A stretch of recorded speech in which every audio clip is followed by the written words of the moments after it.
Gjesti, i njohur për humorin e tij shpeshherë të tepruar, nis të bëj shaka me Valbonën.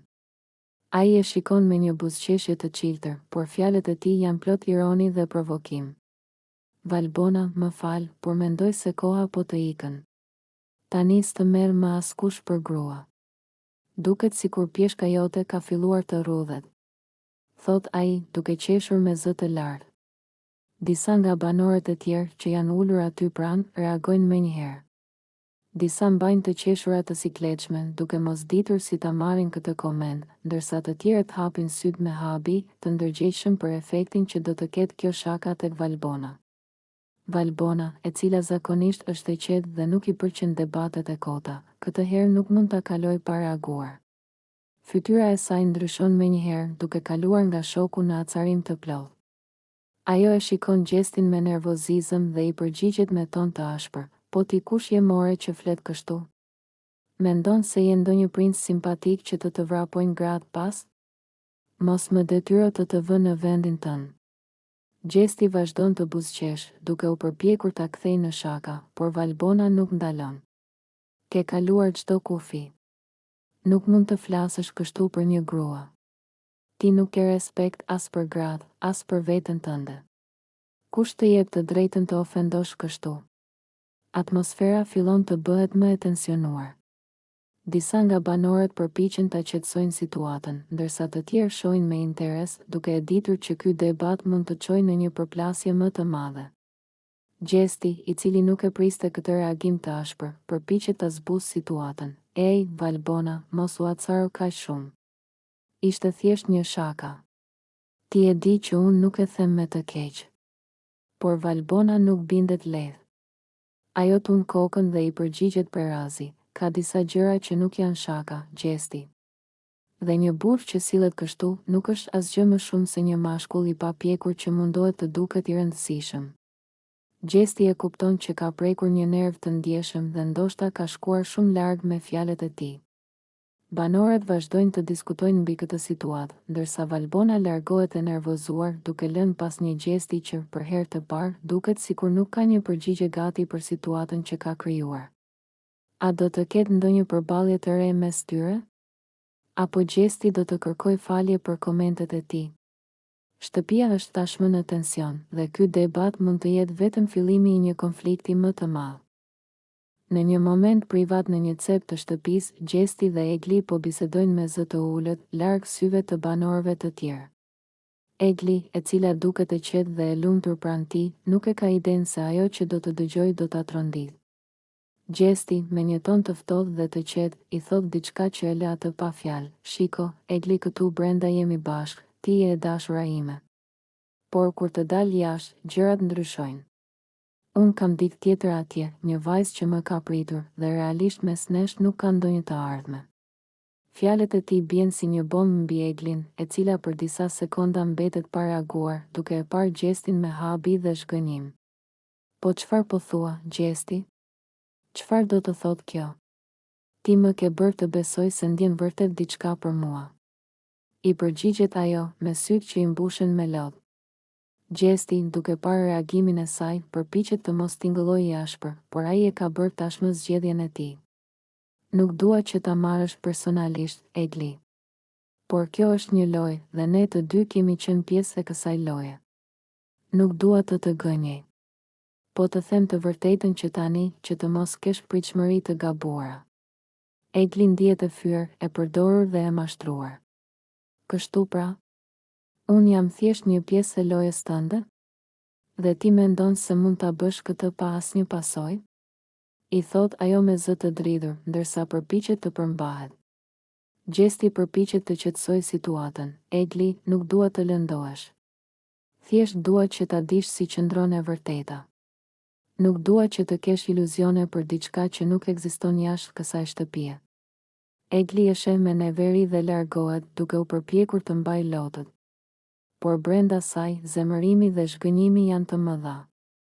A do të përballet me Gjestin më vonë? A do të zbulojnë banorët e tjerë të vërtetën? Tensioni mes tyre është i pashmangshëm, dhe kjo bisedë mund të ndryshojë dinamikën e gjithë shtëpisë. Disa banor janë mbledhur në obor duke biseduar, kur papritur Gjesti nis të bëj humor me ta, siç e ka zakon.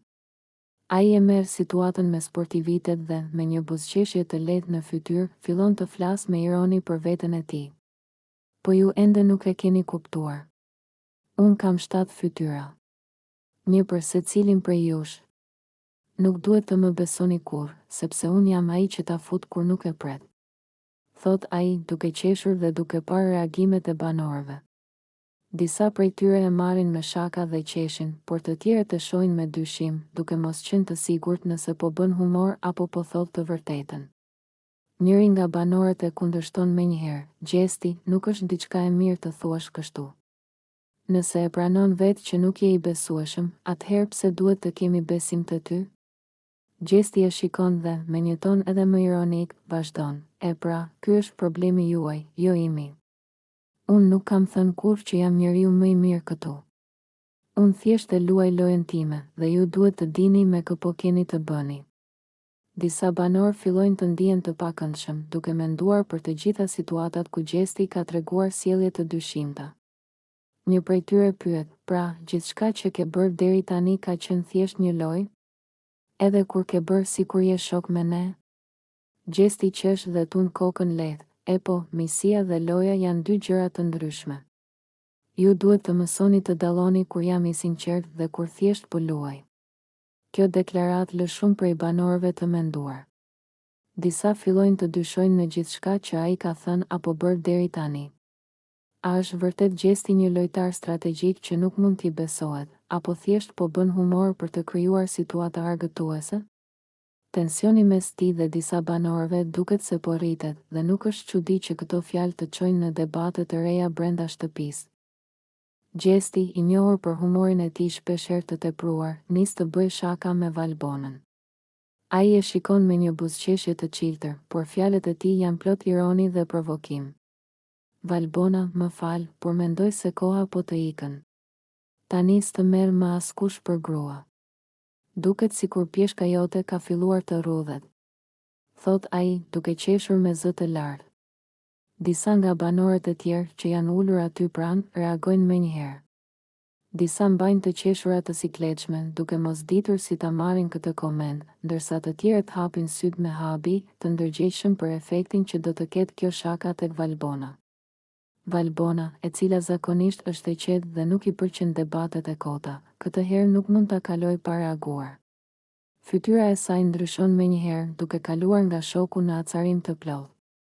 Ajo e shikon Gjestin me nervozizëm dhe i përgjigjet me ton të ashpër, po ti kush je more që flet kështu? Mendon se je ndonjë princ simpatik që të vrapojnë gratë pas? Mos më detyro të vë në vendin tënd. Gjesti vazhdon të buzëqesh, duke u përpjekur ta kthejë në shaka, por Valbona nuk ndalon. Ke kaluar çdo kufi. Nuk mund të flasësh kështu për një grua. Ti nuk ke respekt as për gratë, as për veten tënde. Kush të jep të drejtën të ofendosh kështu? Atmosfera fillon të bëhet më e tensionuar. Disa nga banorët përpiqen ta qetësojnë situatën, ndërsa të tjerë shohin me interes, duke e ditur që ky debat mund të çojë në një përplasje më të madhe. Gjesti, i cili nuk e priste këtë reagim të ashpër, përpiqet ta zbusë situatën. Ej, Valbona, mos u acaro kaq shumë. Ishte thjesht një shaka. Ti e di që unë nuk e them me të keq. Por Valbona nuk bindet lehtë.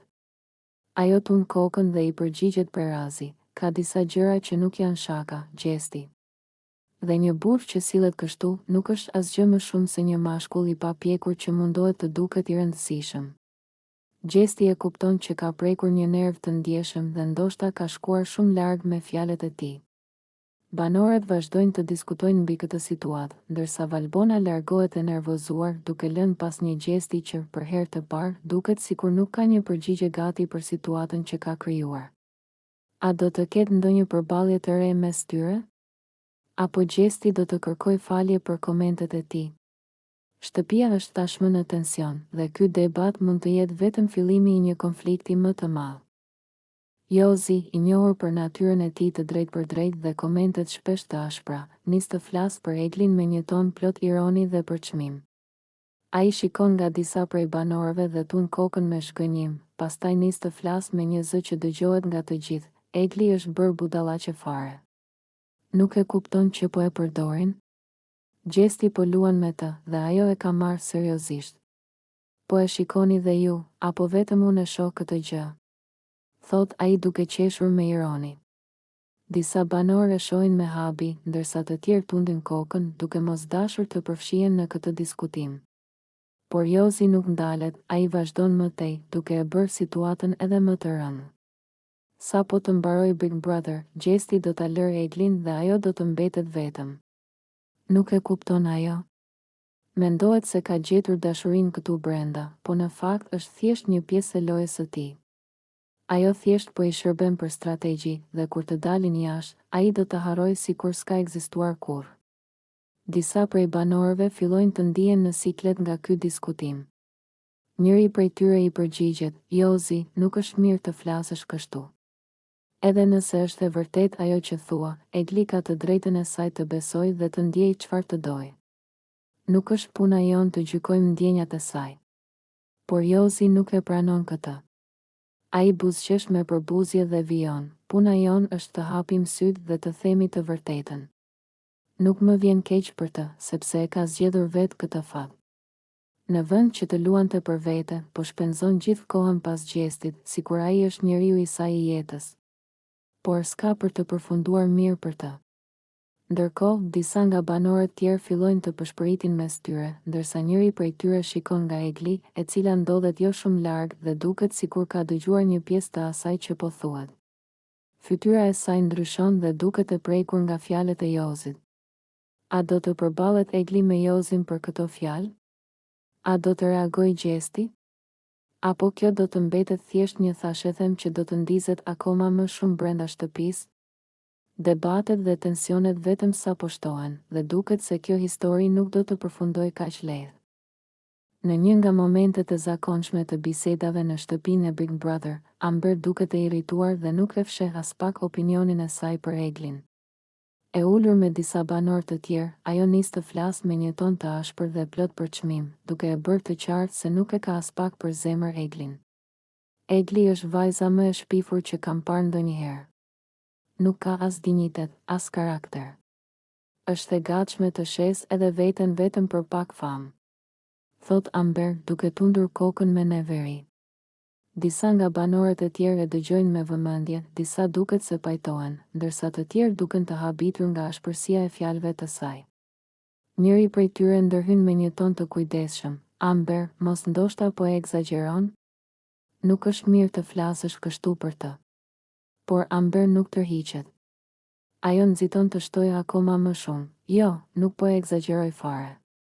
Ajo është gati të bëjë gjithçka vetëm që të marrë vëmendje. Çdo veprim i saj është i llogaritur, çdo lëvizje është për lojë. Dhe mbi të gjitha, nuk ka as pak fytyrë. Nuk ka as turp, as krenari. Mendon se mund t'i përdor të gjithë për të arritur qëllimet e saj, por një ditë do t'i kthehet mbrapsht.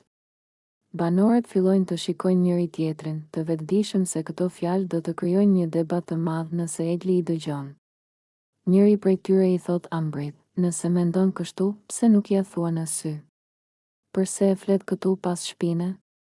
Amber buzëqesh me ironi dhe përgjigjet me vetë besim, besom, do t'ja them. Dhe do t'ja them ashtu siç është, pa dorashka. Nuk kam frikë nga askush, sidomos jo nga dikush si ajo. Ndërsa biseda vazhdon, duket se tensionet mes Amberit dhe Eglit po rriten dhe një përballje mes tyre është vetëm çështje kohe. A do të përballet Amber me Eglin ball për ball? Apo ky do të jetë vetëm fillimi i një lufte të re brenda shtëpisë? Në një bisedë të tensionuar me disa banorë të tjerë, Rozana nuk i kursen kritikat e saj ndaj marrëdhënies së Gjestit dhe Eglit, duke shprehur hapur skepticizmin e saj për këtë çift. Ajo është e bindur se gjithçka mes tyre është thjesht një strategji loje dhe nuk ka asnjë ndjenjë të vërtetë mes tyre. E ulur në divan me disa nga banorët, ajo nis të flasë me një ton të prerë dhe të sigurt. Unë e shoh shumë qartë se ata të dy janë çifti më fallçot që ka pasur ndonjëherë Big Brother. Nuk ka asnjë emocion të sinqert midis tyre. Gjesti e bën këtë vetëm për lojë dhe Egli e shkreta, ose nuk po kupton asgjë ose po bën sikur nuk e sheh. Banorët e tjerë fillojnë ta dëgjojnë me vëmendje, disa duke e miratuar atë që thot, ndërsa të tjerë nuk janë plotësisht dakord. Njëri prej tyre e kundërshton, po pse mendon kështu, Rozana? Ata duken të lumtur bashkë. Rozana tund kokën dhe qesh me ironi, e lumtur? Hajde, të lutem. Gjesti thjesht po bën shoh. Ai e di shumë mirë që një lidhje do t'i sigurojë më shumë vëmendje, më shumë mbështetje nga publiku dhe mundësi për të qëndruar më gjatë në lojë. E ka bërë këtë lëvizje me llogari të plotë. Një tjetër banor ndërhyn, i dyshim, po Egli. Ajo nuk mund të jetë pjesë e kësaj loje? Ndoshta ajo është e sinqertë dhe thjesht i pëlqen Gjesti? Rozana nuk vonon të përgjigjet, duke ngritur supet me përçmim. Mund të jetë e sinqertë, por edhe nëse është, ajo po përdoret. Gjesti nuk ka ndjenja për të.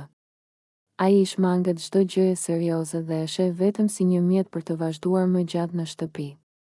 E keni parë si sillet me të? Nuk ka asnjë shenjë të një marrëdhënieje të vërtetë. Është e gjitha një teatër. Disa banor fillojnë të reflektojnë mbi atë që thot Rozana. Disa madje ndihen sikur fjalët e saj kanë një farë të vërtetë, ndërsa të tjerë vazhdojnë ta mbrojnë çiftin. Nuk e di, ndoshta ke të drejtë, thot njëri prej tyre me dyshim. Rozana e shfrytëzon këtë moment për të thelluar argumentin e saj, dhe do ta shihni. Sa po loja të bëhet më e vështirë, s'ka për të kaluar shumë kohë derisa Gjesti ta hedhë tej Eglin si një letër bigjozi të djegur.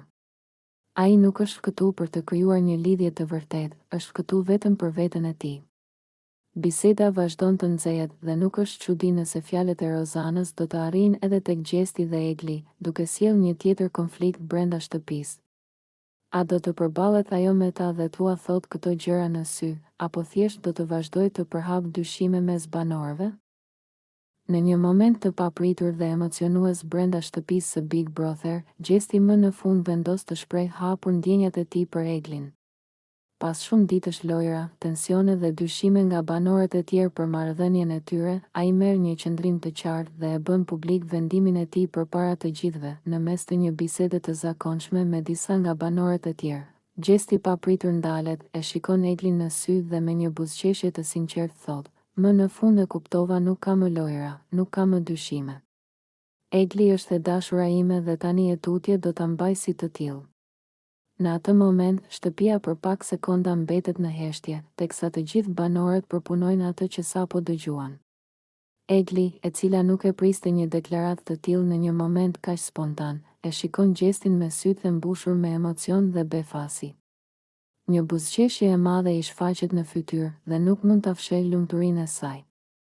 "A e ke seriozisht?" e pyet ajo me një ton të butë, sikur të kërkonte siguri edhe një herë tjetër. Gjesti qesh, afrohet më shumë drejt saj dhe i thot me një ton të sigurt: "Po, Egli. Nuk dua të vazhdoj të bëj sikur nuk është asgjë. Dua që të gjithë ta dinë që ti je e dashura ime." Duke dëgjuar këtë, Egli nuk mund ta mbajë më gëzimin për brenda. Ajo hidhet në krahët e tij, e përqafon fort dhe i thot: "Jam shumë e lumtur. Nuk mund ta besoja që ky moment do vinte kaq shpejt." Banorët e tjerë fillojnë të duartrokasin dhe të komentojnë me entuziazëm. Disa janë të lumtur për ta, ndërsa të tjerë janë ende skeptik nëse ky është një vendim i sinqert apo thjesht një lëvizje për lojën. Megjithatë, për Eglin ky është një moment magjik. Ajo shikon Gjestin me sytë që i shkëlqejnë dhe i thot me një ton lojcak: "E po, tani që e ke thënë para të gjithëve, nuk mund të tërhiqesh më. Unë do ta mbaj mend këtë moment për gjithë jetën." Gjesti qesh dhe i thot: E di. Tani duhet të më duash edhe kur të jemi padurueshëm." Shtëpia shpërthen në të qeshura dhe komentet e tjera vazhdojnë. Disa banor fillojnë të bëjnë shaka me ta, duke u thënë se tani duhet të kalojnë në një tjetër nivel dhe të kenë takime romantike brenda shtëpisë. Nga ai moment, marrëdhënia e tyre bëhet zyrtare për të gjithë dhe Egli ndjehet më e sigurt se kurrë. Për të, ky është një nga momentet më të bukura që ka përjetuar në shtëpi, ndërsa Gjesti ndihet i lehtësuar që më në fund ka marrë një vendim pa frikën e asaj që do të mendojnë të tjerët.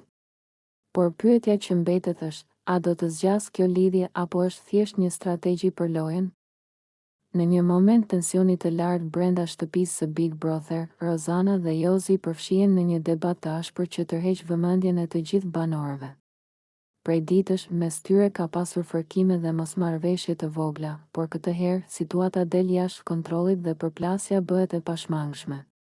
Gjithçka fillon kur Rozana, e cila ka qenë e acaruar nga sjellja e Jozit gjatë ditëve të fundit, vendos të mos hesh më.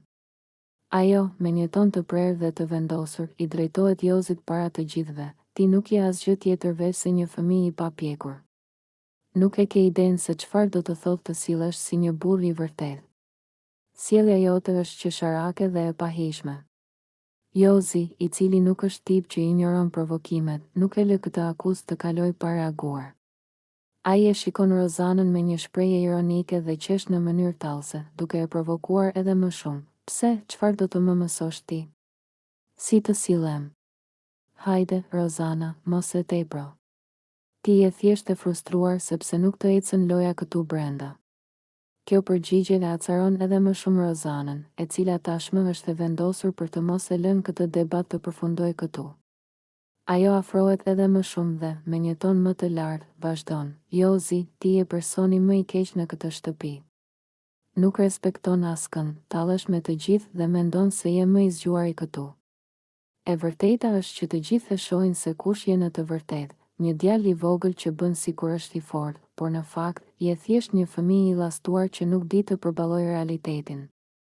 Të gjithë banorët që ndodhen aty ndjejnë tensionin në ajër. Disa përpiqen të ndërhyjnë për t'i qetësuar, ndërsa të tjerë qëndrojnë të heshtur, duke parë me kurreshtje përplasjen mes tyre. Jozi, tashmë i prekur nga fjalët e Rozanës, nuk mund të qëndrojë më indiferent. Ai reagon me një ton të ashpër, duke u përpjekur ta kundërshtojë atë: e po, nëse unë jam kaq i keq, pse të gjithë vinë rrotull meje? Nëse unë jam një fëmijë, atëherë çfarë je ti që po debaton me mua si e çmendur? Ndoshta problemi nuk jam unë, por ti, Rozana. Situata bëhet edhe më e tensionuar dhe duket se përplasja mes tyre nuk do të ndalet. Banorët fillojnë të shqetësohen se mos debati përshkallëzohet në diçka më të madhe, ndërsa Rozana vazhdon ta kundërshtojë Jozin me të njëjtin intensitet. A do të arrijnë të qetësohen, apo ky debat do të ketë pasoja më të mëdha për marrëdhënien e tyre në shtëpi? Në mes të një atmosfere të tensionuar brenda shtëpisë së Big Brother, një tjetër përplasje shpërthen mes Jozit dhe Loredanës. Ata kishin pasur mosmarrëveshje të mëparshme, por këtë herë situata del jashtë kontrollit. Gjithçka nis nga një debat i zakonshëm, ku Loredana shpreh mendimin e saj për një situatë në shtëpi, por Jozi nuk pajtohet me të dhe menjëherë e kundërshton në mënyrë të ashpër. Ai fillon ta ironizojë dhe ta ndërpres vazhdimisht, duke e bërë të ndjehet e irrituar. Ti, Loredana, gjithmonë flet budallallqe. Nuk e kupton që askush këtu nuk të merr seriozisht, i thot ai me një ton të prerë. Loredana nuk e pranon këtë ofendim pa reaguar. Ajo ja kthen me nervozizëm: po ti kush je që mendon se mund të flasësh kështu me mua? Ti nuk ke asnjë të drejtë të më ulësh para të gjithëve. Jozi, i cili nuk ka ndërmend të ndalet, vazhdon ta sulmojë verbalisht: unë thjesht po them të vërtetën. Ti nuk e di çfarë flet, je e shkar nga trudh. Jeton në botën tënde dhe mendon se të gjithë të dëgjojnë, por në fakt, askush nuk e vret mendjen për ty. Loredana hap sytë e saj plot nerva dhe e shikon drejt në sy, duke u përpjekur të ruajë qetësinë, por dukshëm e lënduar nga fjalët e tij. Ti po e tepron, Jozi. Kjo që po bën nuk është debat, është thjesht mungesë respekti. I thot ajo, duke ndjerë se situata po përshkallëzohet gjithnjë e më shumë. Tensioni në dhomë rritet, ndërsa disa nga banorët fillojnë të ndërhyjnë për të ndalur këtë debat të ashpër. Disa mbështesin Loredanën, ndërsa të tjerë thjesht qëndrojnë të heshtur, duke parë me vëmendje përplasjen mes tyre. Ti ndoshta mendon se je më i zgjuar se të tjerët, por në fakt, je thjesht një njeri i vogël që nuk di të respektojë askën, ja kthen Loredana, duke mos lejuar që Jozi ta mposhtë me fjalët e tij. Pavarësisht përpjekjeve të banorëve për të shuar situatën, debati midis tyre vazhdon të jetë i ndezur. A do të arrijnë të qetësohen, apo ky konflikt do të ndikojë në marrëdhënien e tyre në shtëpi për pjesën e mbetur të lojës?